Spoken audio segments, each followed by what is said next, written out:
This is House Talk with Wally and Cindy Kerr. Today's real estate podcast is presented by Chris Doak with Gateway Mortgage and Best Protect Roofing and Construction. You can catch all of the previous shows and podcasts by visiting the library of topics at wallytalkshouses.com. Let's join Wally and Cindy for this week's podcast.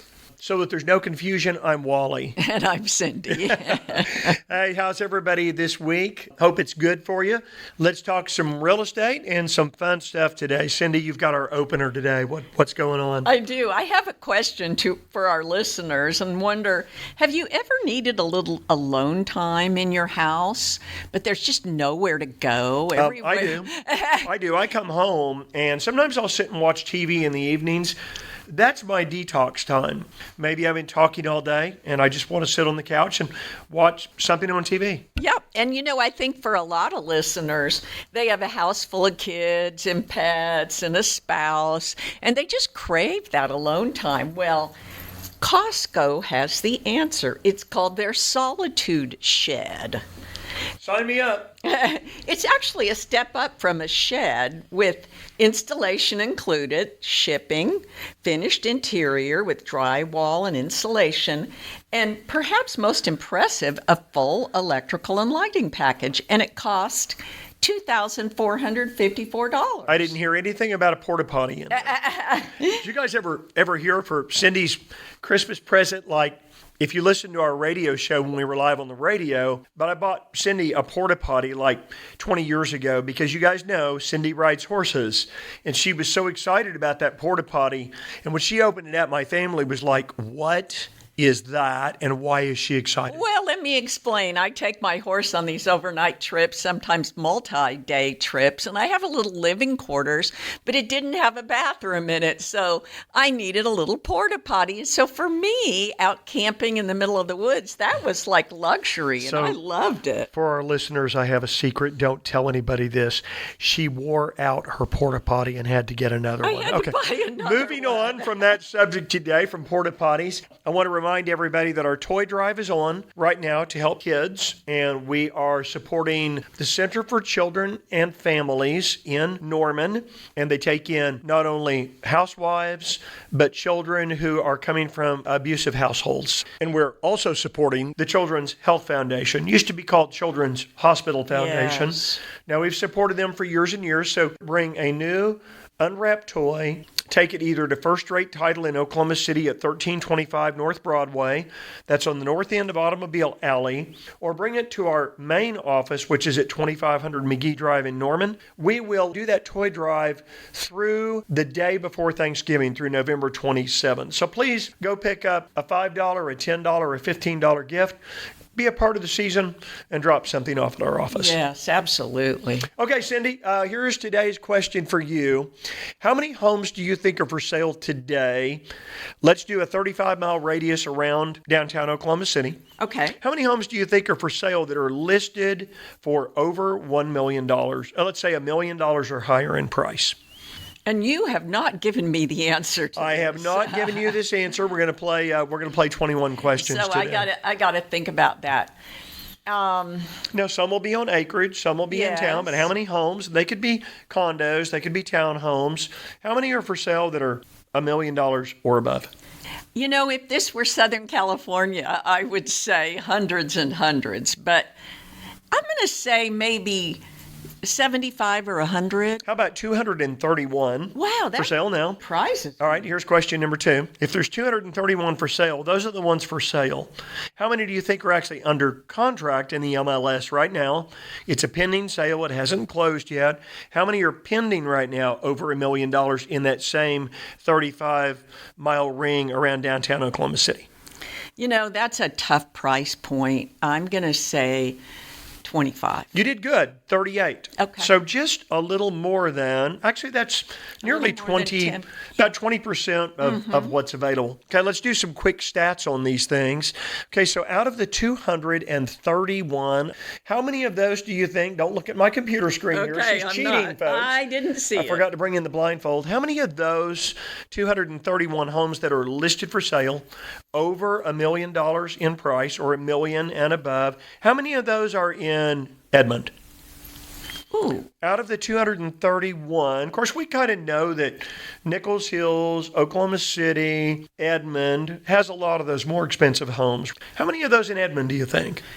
I'm going to say 75. Okay, 54, so I think that was a pretty good guess. I do. All right, let's try this one now. How many of those homes would be in Nichols Hills out of the 231 priced at $1 million or above? How many in Nichols Hills? That are not under contract. That's right. but This are is just at- for sale now.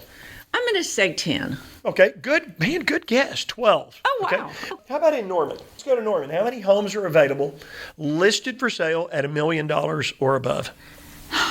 I'm going to probably say a few less than Edmond, so I'm going to say 20. 32. Oh, Pretty good numbers. So some really good guesses here. So this will kind of tie in with why are there a lot of homes sitting for sale at this price point? And it ties right back to interest rates, doesn't Yes. it? Yeah. The articles this week, and so we're the week before Thanksgiving if you're going back and listening to this podcast.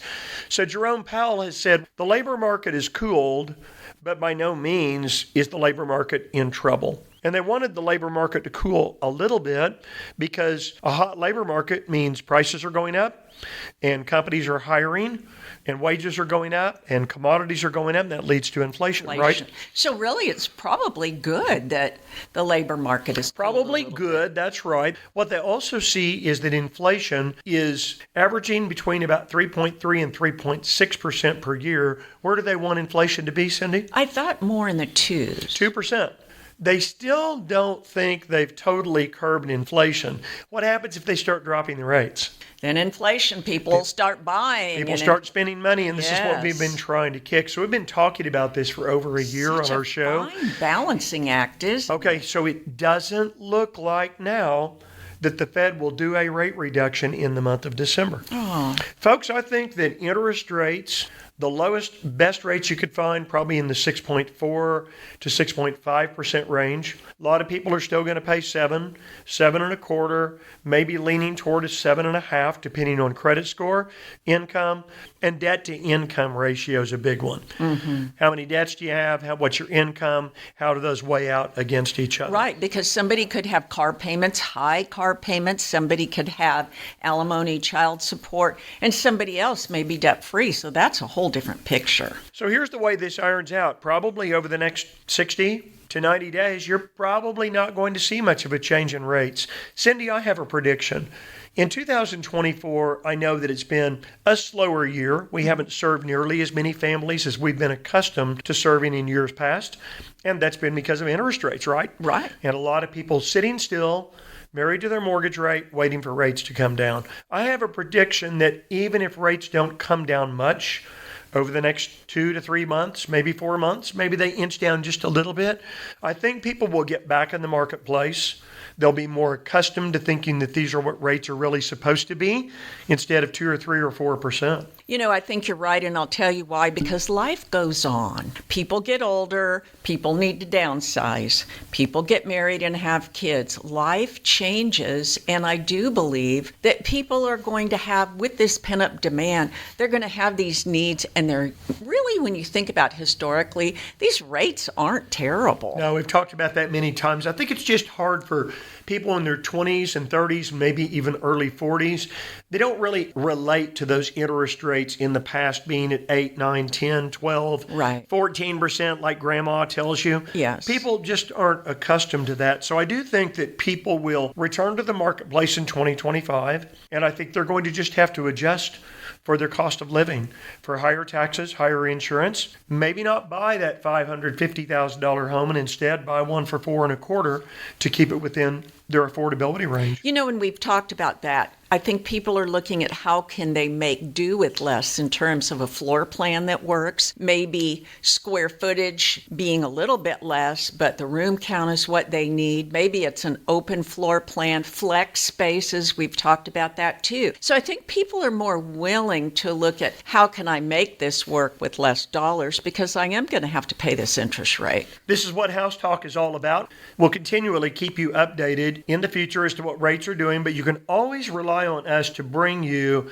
the most current housing information. The number of homes on the market is shrinking a little bit right now. That's not because homes are selling at a faster pace. It's because a lot of people are taking their home off the market. They're frustrated that it didn't sell, and they're thinking that maybe they'll return when? In the springtime. In the springtime. So I do think next year's going to be busy. If you're looking for a way to get your home sold and it didn't sell, don't forget about our guaranteed sale program. We will sit and work out a plan for your home, and we are willing to guarantee for most homes that it will sell in an agreed period, or we'll step in and buy it ourselves. And you know what I like about the program is it's transparent and you're upfront with people. I see this over and over where you let them know so that they can do some good planning. What are you going to give for the property? It's information gathering. Even if they decide not to pursue that avenue, at least they've gotten that information. And there's no gimmicks to this program. We're going to sit down and have a heart-to-heart. Going to tell you what the market's doing, where you probably need to price it. There's no obligation to sit down with us and visit about the program. You're right, Cindy. We're going to be very transparent about it. Hey, I'm looking forward to Saturday night. We're taking the grandkids to the Devon Ice Rink in downtown Oklahoma City. It's open now. And they have gotten to be really good little ice skaters, haven't they? They have. I love the Devon Ice Rink. I took you there for many years. We've done that as our Christmas Eve tradition. That's our tradition now. Sitting there and have some food. And some soup. And the lights are pretty. It's really a feeling of the holidays, isn't it? It is. So we're going to take our grandkids out at the Devon. I looked it up. It's $14 if you don't have skates. It's $9 if you have your own skates. And you can join like the Myriad Botanical Association to get discounts if you take the families. Maybe we'll see you Saturday night at the Devon. We'll be there and with our grandkids and probably drinking hot chocolate. Yeah. Looking forward to it. Hey, thanks for joining us for House Talk. We'll talk to you again next week. This has been House Talk with Wally and Cindy Kerr, presented each week by Best Protect Roofing and Construction and by Chris Doak with Gateway Mortgage. Join us weekly to learn more about buying, selling, owning, and investing. And visit Wally Talks Houses to find all available podcasts and shows.